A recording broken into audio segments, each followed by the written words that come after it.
Missile man के नाम से मशहूर रहे भारत के पूर्व राष्ट्रपति डॉक्टर एपीजे अब्दुल कलाम अपने जीवन में फाइटर पायलट बनने की महत्वाकांक्षा पाले जिंदगी में आगे बढ़ रहे थे।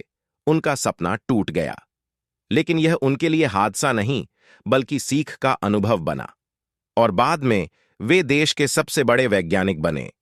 उनके जीवन में ऐसे बहुत से प्रेरणादायी किस्से हैं।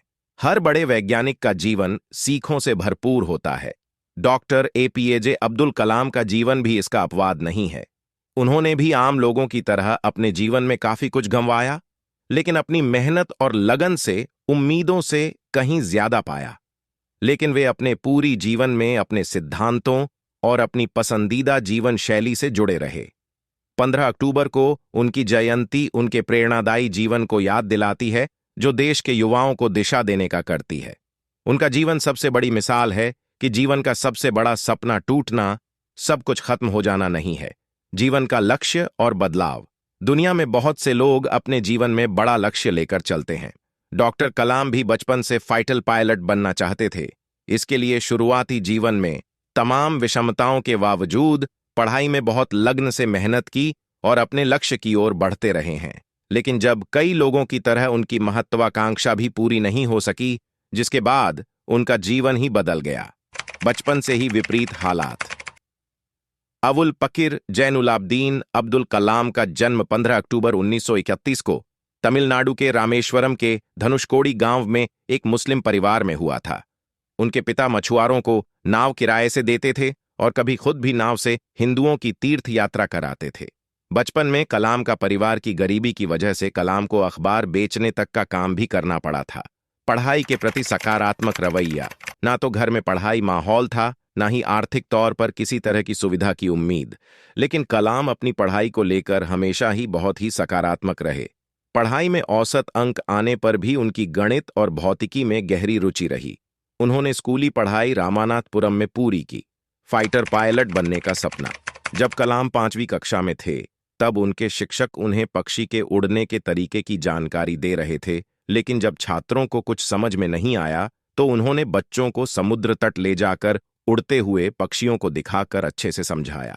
इन्हीं पक्षियों को देखकर कलाम ने फैसला कर लिया था कि वे विमान विज्ञान की पढ़ाई करेंगे और यही विचार पनपकर फाइटर पायलट बनने की महत्वाकांक्षा में बदल गया। जब टूट गया सपना। कलाम ने अपने कॉलेज की पढ़ाई 1954 में त्रिचिरापल्ली के सेंट स्टीफन कॉलेज से भौतिकी में स्नातक की डिग्री हासिल कर पूरी की। फाइटर पायलट बनने के लिए उन्होंने भारतीय वायुसेना में 8 पदों के भर्ती के लिए परीक्षा दी, लेकिन दुर्भाग्य से वे 9वें स्थान पर आए।